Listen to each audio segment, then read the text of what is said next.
এই নির্বাচনে সুস্পষ্টভাবে ফলাফলে কারচুপি হয়েছে।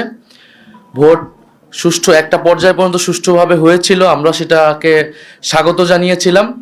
কিন্তু ফলাফল যখন ঘোষণা করার সময় হয়েছে, ওই সময়টাতে স্পেসিফিক অনেকগুলো আসনকে টার্গেট করে, আপনারা দেখেছেন বাংলাদেশ খেলাফত মজলিসের আমির আল্লামা মামুনুল হক ঢাকা 13, সেই আসন, ঢাকা 8 আসন, বাংলাদেশ জামাত ইসলামের সেক্রেটারি জেনারেলের আসন, এরকম স্পেসিফিক কয়েকটা আসনকে টার্গেট করে সেটার ফলাফল পরিবর্তন করে দেওয়া হয়েছে।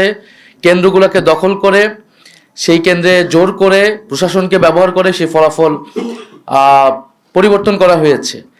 এখন যেই প্ল্যানের কথা আমরা শুনেছি, আমরা সেই প্ল্যানের একটা বাস্তবায়ন বা সেই প্ল্যানের একটা স্বরূপ কিন্তু এই নির্বাচনে আমরা দেখতে পাচ্ছি।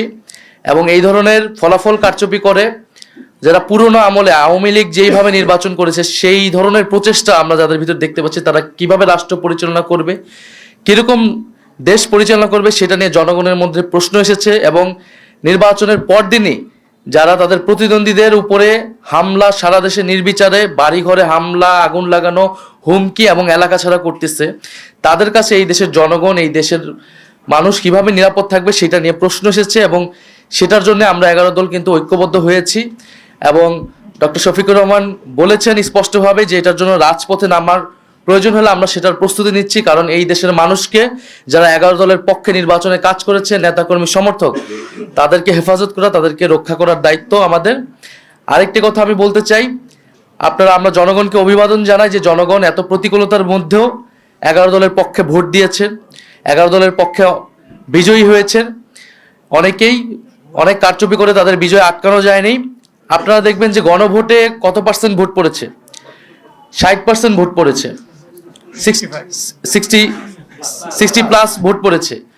এই নির্বাচনে কিন্তু সুস্পষ্ট দুইটা পক্ষ ছিল, একটা সংস্কারের পক্ষ, পরিবর্তনের পক্ষ, যারা সংস্কার চায়, গণতন্ত্র চায়, চাঁদাবাজি বন্ধ করতে চায়, দুর্নীতি লুটপাটের বন্ধ করতে চায়, বিচার এবং সংস্কার চায়, আধিপত্য তো বিরোধিতা চায়। আরেকটি পক্ষ যারা পুরনো বন্দোবস্ত, পুরনো রাজনীতিকে প্রতিনিধিত্ব করেছে, যারা 72-এর সংবিধানকে চেয়েছে, যারা পুরনো যত ধরনের রাজনীতি আছে, যারা ঋণ খেলাপিদেরকে প্রশ্রয় দিয়েছে, যারা লুটপাট দুর্নীতি, সেই একই রাজনীতি করতে চায়।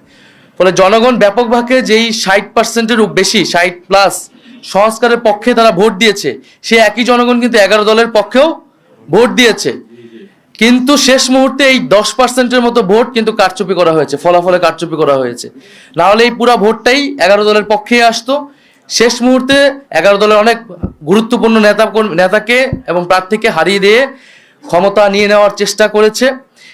এবং আমরা নির্বাচন কমিশনে সেটা সুস্পষ্টভাবে এই অভিযোগ জানানো হবে, প্রার্থীরা জানাবেন যাদের, এবং নির্বাচন কমিশন সেখানে কি ভূমিকা পালন করতেছে, তাদের অবস্থান কি, এর উপর নির্ভর করবে আমাদের নির্বাচন নিয়ে চূড়ান্ত অবস্থান।